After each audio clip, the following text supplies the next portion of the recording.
जनाब आली, इस वक्त सूरत हाल आपको दो चार बातें बताता हूं। पहले तो आपने ये सुना ना कि तहरीक इंसाफ के एहतजाज में अगर स्टूडेंट शिरकत करेंगे तो जी हम उनकी डिग्रियां कैंसिल कर देंगे, दाखिले कर देंगे और सिमें ब्लॉक कर देंगे, पासपोर्ट बंद कर देंगे, शनाख्ती कार्ड मंसूख कर देंगे। इस बात का सबूत है कि ये कितने पैनिक है।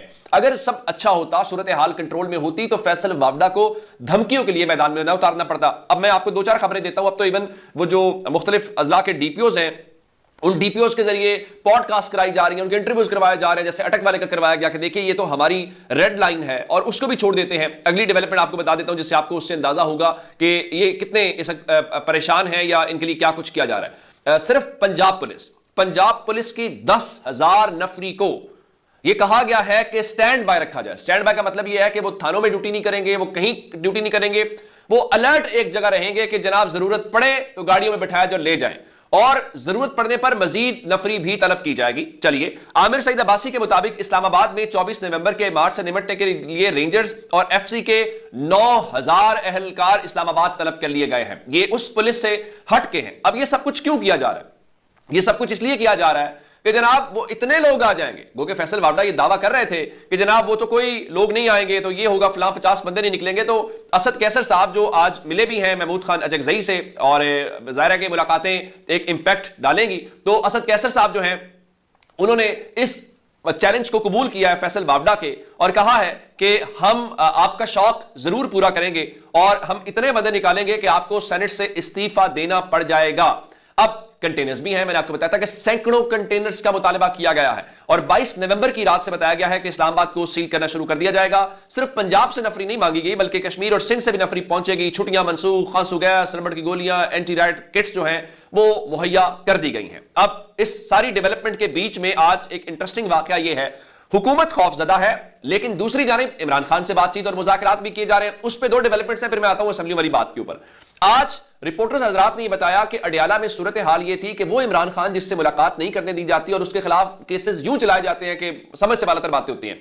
आप हैरान इस बात के ऊपर होंगे कि रिपोर्टर्स के दावे के मुताबिक आज 1.5 या 2.5 या 2 घंटे तक जज साहब अदालत में बैठे रहे, इंतजार करते रहे कि इमरान खान आए और इमरान खान के खिलाफ जो 190 मिलियन पाउंड केस की समाअत है वो शुरू हो सके। और उस वक्त इमरान खान कहां पे थे?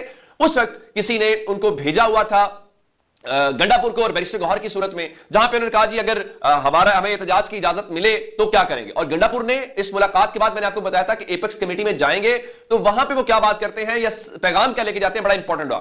ख्वाजा आसिफ ने आज हामिद मीर साहब के शो के अंदर इस बात का इतराफ किया है कि आज की एपेक्स कमेटी में जहां पे सिविल लीडरशिप बैठी हुई थी, जहां पे मिलिट्री लीडरशिप बैठी हुई थी, इंटेलिजेंस चीफ्स बैठे हुए थे, वहां पे उन्होंने इमरान खान की बात की है, तहरीक इंसाफ की बात भी की है। जाहिर अपने सूबे की तो वो बात करेंगे ही करेंगे, उन्होंने की भी, दहशतगर्दी के मामलों के हवाले से बात की। और आप देखिए, आप बाकी जो मर्जी कहें कि वो मोहसिन नकवी कहता जी बलूचिस्तान के मसाइल और दहशतगर्द और फलां एक एसएचओ की मार है, आपसे मामलात नहीं होते। अब बन्नू में एक अफसोसनाक वाकया पेश कल आया कि कल वहां पे 7 पुलिस एहलकार अगवा कर लिए गए। उन 7 पुलिस एहलकारों को बाहिफाजत बाजियाब करा लिया खैबर पख्तूनख्वा की हुकूमत ने। उन्होंने मिश्रान को उसमें इन्वॉल्व किया, जिसको भी इन्वॉल्व किया। देखिए, आप हर बार अपनी हार्ड पावर इस्तेमाल नहीं करते, आप सॉफ्ट पावर भी इस्तेमाल करते हैं, और इमरान खान के खिलाड़ियों ने वो इस्तेमाल की, जिसकी बुनियाद के ऊपर वो उनको रिहा करवाने में कामयाब हुए। और आज गंडापुर ने वहां सबके सामने बैठ के, जहां आर्मी चीफ बैठे थे, जिसमें इंटेलिजेंस चीफ्स बैठे थे, जिसमें वुज़रा बैठे थे, बाकी सब लोग बैठे थे, और उन्होंने कहा कि देखिए तहरीक इंसाफ को जलसा करने की जो इजाजत है वो नहीं दी जा रही। और साथ ही कहा कि इमरान खान जो मेरा लीडर है उसको 1.25 साल से बंद किया हुआ है,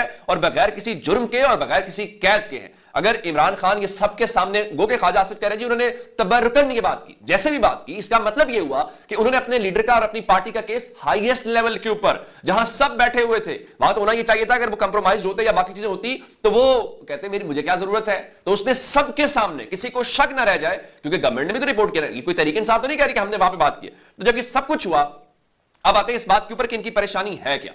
ख्वाजा आसिफ हामिद मीर के शो में बैठे हुए थे और बहुत गुस्से में थे, खासकर यूके के ऊपर गुस्से में थे, अमेरिका के ऊपर गुस्से में थे। और वहां पे यूरोपीय यूनियन का जिक्र आया, और हामिद मीर ने यह बताया कि गवर्नमेंट के और यूरोपीय यूनियन के वफ्द के जो मुज़ाकरात हुए हैं, यूरोपीय यूनियन ने कैटेगोरिकली पाकिस्तान से फौजी अदालतों का पूछा है। और आप जानते हैं कि ये जो जीएसपी प्लस का स्टेटस है उसमें यूके का, यूरोपीय यूनियन, ये सारे उसमें यूरोपीय union basically GSP plus status देता है ना, कि जब हम वहां पे अपनी चीजें भेजते हैं तो हमें उसमें कुछ रियायतें मिलती हैं।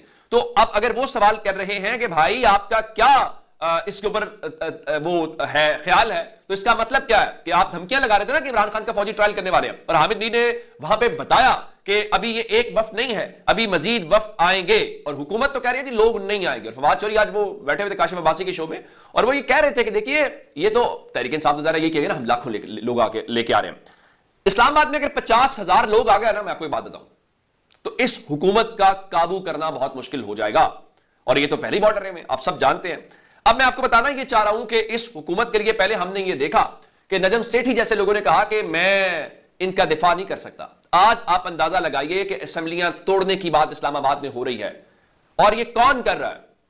मिसाल के तौर के ऊपर आज फैसल वावडा ने काशिफ अब्बासी के शो में कहा, फवाद चौधरी की मौजूदगी के अंदर, उन्होंने कहा देखिए ये हुकूमत खड़ी नहीं हो पा रही, इस हुकूमत को खड़ा होना पड़ेगा। तो काशिफ अब्बासी ने कहा वो तो आपकी तरफ देख रहे हैं कि आप उनके खड़ा करके रखें, तो कहा हमारे कंधे कितनी देर वजन उठाएंगे? अब आपको पता है कि वो किन की बात कर रहे हैं। और आज अगर सलीम साफी जियो पे बैठ के ये बात कर रहे हैं कि मुल्की मसाइल का जो मुस्तकिल और पायदार हल है वो नए शफाफ इंतखाबात हैं, और हुकूमत में शामिल जमातों को मुल्क की खातिर मानना चाहिए। इमरान खान तो पहले ही बात कर रहे हैं, और इमरान खान को पता है कि आप नए इलेक्शंस में भी जाएं तो उनको तो मैंडेट मिलेगा, लेकिन इस हुकूमत को पता है कि हमारे पल्ले कुछ नहीं है।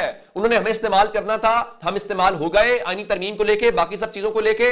इमरान खान का तो कोई लॉस नहीं हुआ, इमरान खान का वोटर और वोट इंटैक्ट है, इमरान खान की पार्टी वहीं की वहीं है। आज तो वो किसी का शुक्रिया भी अदा कर रहे थे कि जनाब अच्छा हुआ कि ये सारा गंद पार्टी से निकल गया। और अब हुकूमत जो कह रही थी कि हमारे मुज़ाकरात हमारे साथ ऑफर हैं, तो आज तो मुसद्दिक मलिक कह रहे थे जनाब अगर हमसे बात नहीं करना चाहते ना करें, जिनसे करना चाहते हैं उनसे कर लें। अच्छा, एक डेवलपमेंट और है, और वो डेवलपमेंट ये है कि नुसरत जावेद साहब ने आज एक दावा किया है। आज जो सुबह अंसार अब्बासी ने खबर दी थी, जो कि तहरीक इंसाफ उसकी तरदीद कर रही है, जिसके मुताबिक हुकूमत का और तहरीक इंसाफ की आला शख्सियत का राब्ता हुआ है। नुसरत जावेद साहब ने डॉट्स मिलाए हैं, उनका तहरीक इंसाफ की आला शख्सियत तो इमरान खान ही हो सकते हैं, और इमरान खान ही एक ही शख्सियत है।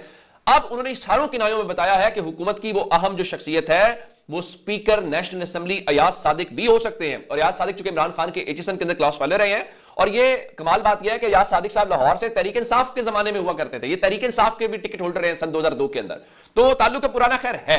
लेकिन ये उनका दावा है नुसरत जावेद साहब का कि गालिबन कहीं ऐसी मुलाकात या कोई ऐसा राब्ता वहां से हुआ है। लेकिन इमरान खान ने आज जो बात हुई थी कि वो एहतजाज और मुज़ाकरात की बातें हैं, तो इस बारे में इमरान खान के ऑफिशियल ट्विटर हैंडल से भी ट्वीट किया गया, जिसमें उन्होंने कहा जी 24 नवंबर का एहतजाज मुअत्तल या मौखर नहीं होगा, तैयारी जारी रखें। 3 मुतालिबात और लीडरशिप कमेटी का पहले से ऐलान कर चुका हूं, हैंडलर जिसको भी मुज़ाकरात के लिए आगे करेंगे इन्हीं 3 मुतालिबात के ऊपर मुज़ाकरात होंगे। तो इस्लामाबाद से अब तक की गैर मामूली खबरें थी। अपना बहुत सारा ख्याल रखिएगा। खुदा हाफिज।